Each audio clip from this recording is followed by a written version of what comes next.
We've heard the narrative from pro-abortion activists that the case of Adriana Smith is some kind of case of the oppression of women.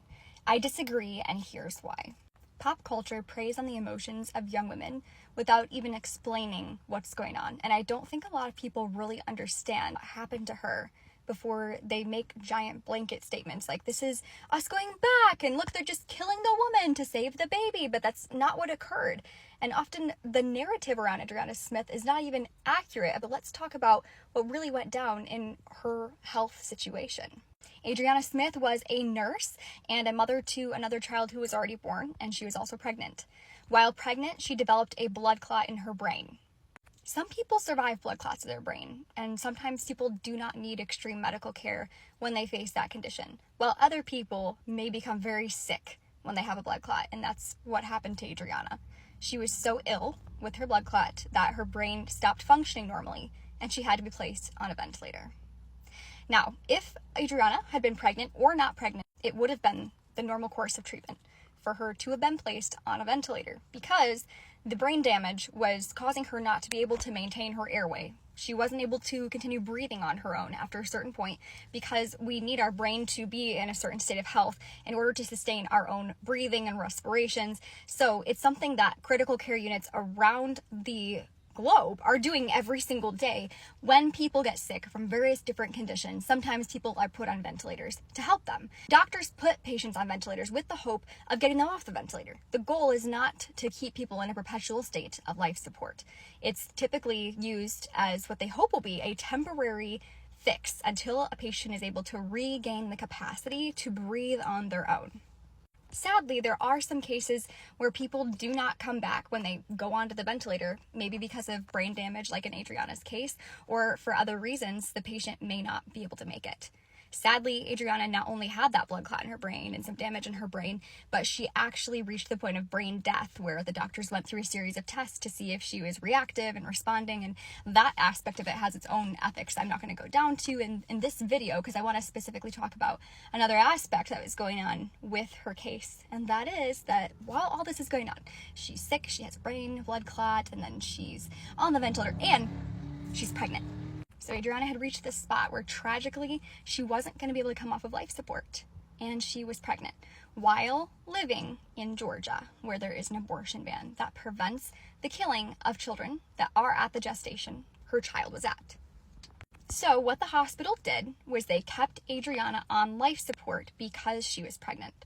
Sadly, Adriana's brain wasn't fixable. Even the smartest neurosurgeons and neurological experts they had at the hospital couldn't fix her brain. This wasn't the baby's fault that she had a blood clot and that her brain got hurt. This was not caused by the pregnancy, but she wasn't okay anymore. However, she could be kept alive on the life support for a longer period of time to continue the pregnancy because baby Chance was still alive and was still growing. I want to acknowledge something that nobody is talking about in this case. 100 years ago, we could have never saved Adriana for a longer period of time like they did, and we also couldn't probably have saved the baby. It wouldn't have been possible. So why were we able to now? It's because medical technology is improving.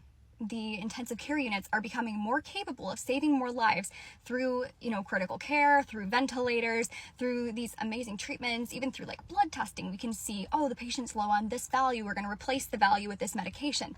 The entire concept of critical care has been advancing greatly in the last 100 years. So had this case happened before, both of them probably would have died. But because we have the capacity now as the medical establishment to give a higher level of care, it brings with it brand new conversations about ethics we never had to have before, because sadly people would just pass and they wouldn't have these interventions available. So there will be new and sometimes challenging conversations about ethics because we're facing things that could never have even happened 100 years ago. When a mother tragically reaches that state of brain death and she's already in the hospital, already on life support, and she's pregnant, it is the most excellent thing to do to recognize there are two patients here and to do the very best possible for both patients, to give them both excellent health care and to save as many lives as possible in that situation. Sadly, despite the doctor's very best efforts and all of the cutting edge research that was available, there wasn't anything more they could do to save Adriana's brain. Sadly, she wasn't going to come back once she was off of life support. She was going to pass away. But her baby Chance could still make it. So it was a good and ethical decision to allow Adriana to remain on life support until baby Chance could be born.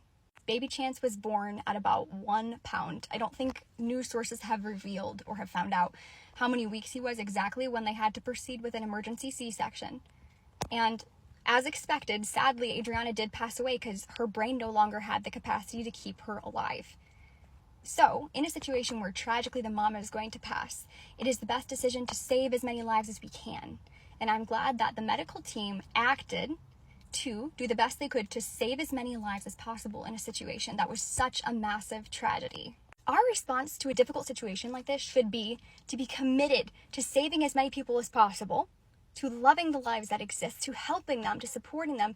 And then also, we should be committed to praying for baby Chance because he does have a difficult course up ahead in the NICU.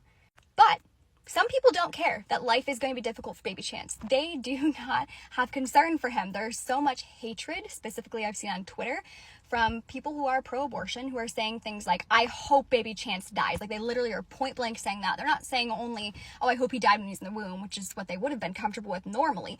But now they're saying, he's been born. He's in neonatal critical care. He's receiving care from these doctors. I hope he's dead. It is so vile, and it is so hateful towards human life to wish death upon a tiny little infant who's experienced incredible grief. That baby has lost his mother, and that mother has lost her life. And instead of having any sense about the situation and saying, there's grief here, this is a very sensitive situation, can we express care for this child? Can we pray for his course? No, we should just hate on him. Baby Chance does not need your hatred.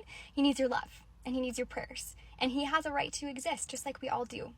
Adriana was a mom, and she'd already given birth to this other child who was older. And, as a mother, I'm sure she was committed to doing the best she could for each of her children.